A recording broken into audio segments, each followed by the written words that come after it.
अरे ये मोदी जी की सरकार है, हम मजबूत हैं, 140 करोड़ लोगों के सामर्थ्य पर हमें भरोसा है। भारत की अर्थव्यवस्था दुनिया की सबसे तेज के साथ बढ़ने वाली अर्थव्यवस्था है। मोदी का दौर इस देश का बर्बादी, तबाही और आर्थिक कंगाली की ओर ले जाने वाला कदम दौर के रूप में याद रखेगा। ट्रंप ने सबसे बड़ा डंडा हमारे ऊपर चला दिया। देखिए, दो उदाहरण हैं दुनिया के सामने और हमारे देश के सामने। 1998 में इसी भारतीय जनता पार्टी की सरकार में, कांग्रेस में तो हिम्मत थी नहीं, आपको ध्यान हो कि हमने परमाणु परीक्षण किया और अमेरिका के कई एक सहयोगी देशों ने हमारे ऊपर इकोनॉमिक सैंक्शन लगा दिए। हमने क्या किया या हमारे देश के लोगों ने क्या किया? हमारे भारत के लोगों में सामर्थ्य है, हम 140 करोड़ के देश हैं। उस वक्त भी अटल जी के तौर पर एक मजबूत प्रधानमंत्री इस देश को था, आज तो उनसे भी ज्यादा जो है मोदी जी मजबूत प्रधानमंत्री हैं। हमारी इकोनॉमी 1999 से जो बढ़नी स्टार्ट हुई, जब तक कि ये कांग्रेस ने जो है तमाशा नहीं किया, चिदम्बरम और सभी लोगों ने करप्शन स्टार्ट नहीं किया, तो 2007-8 तक भारत की इकोनॉमी 8-9% के रफ्तार से बढ़ती रही। आज हमारे पास मौका है, हमारे पास नेतृत्व है, तो ये उदाहरण सामने है। और भारत जो है उसकी जो इकोनॉमी अभी 6-7% पर है, मैं दावे के साथ कह सकता हूं कि 10%, 12% पर किस दिन चला जाएगा नहीं पता। दूसरा उदाहरण है कि 1965 में, मैं इसीलिए बातें कह रहा हूं कि माननीय मोदी जी इस एशिया महादेश में सिंगापुर के जो प्रधानमंत्री हैं ली क्वान यू, जिन्होंने कि सिंगापुर बनाया, 1965 में मलेशिया ने उनको बाहर कर दिया सिंगापुर को, क्योंकि वो गरीब जगह था। अभी ऑर्चिड रोड जो उनका सबसे फेमस रोड है सिंगापुर का, जाएंगे तो उसके एक स्टेशन का नाम जो है वो धोबी घाट आज भी है। धोबी घाट मतलब कपड़े धोते थे लोग। आज सिंगापुर कहाँ है, मलेशिया क्या है? अरे ये मोदी जी की सरकार है, हम मजबूत हैं, 140 करोड़ लोगों के सामर्थ्य पर हमें भरोसा है।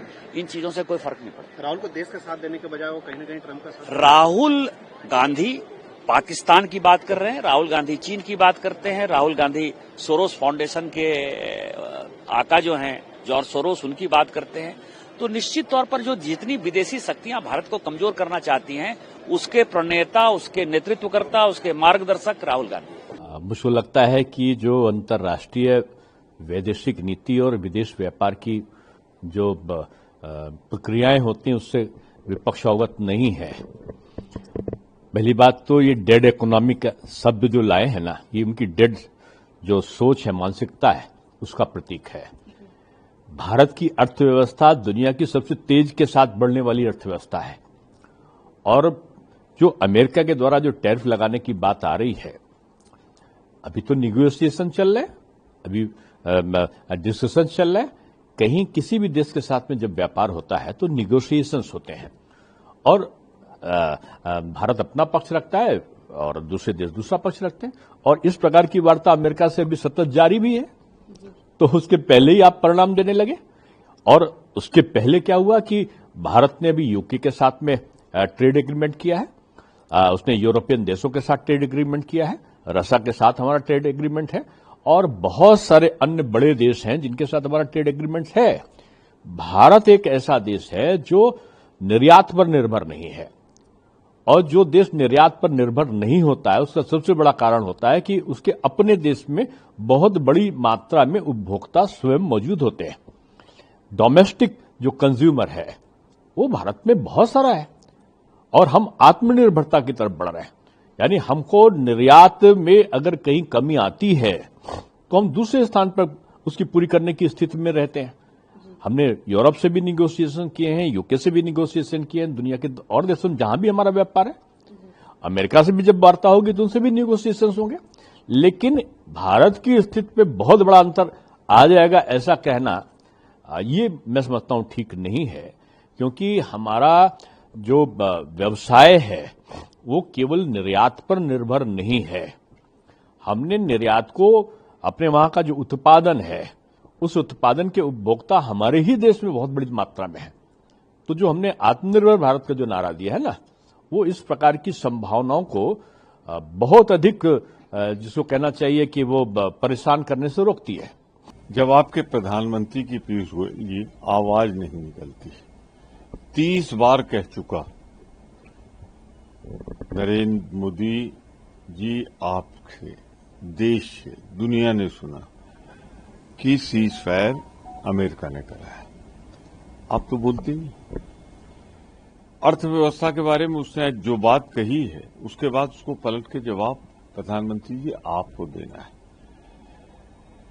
इतिहास का विद्यार्थी जब अर्थव्यवस्था के बारे में लौटेगा तो मोदी का शासनकाल, मोदी का दौर इस देश का बर्बादी, तबाही और आर्थिक कंगाली की ओर ले जाने वाला कदम, दौर के रूप में याद रखेगा।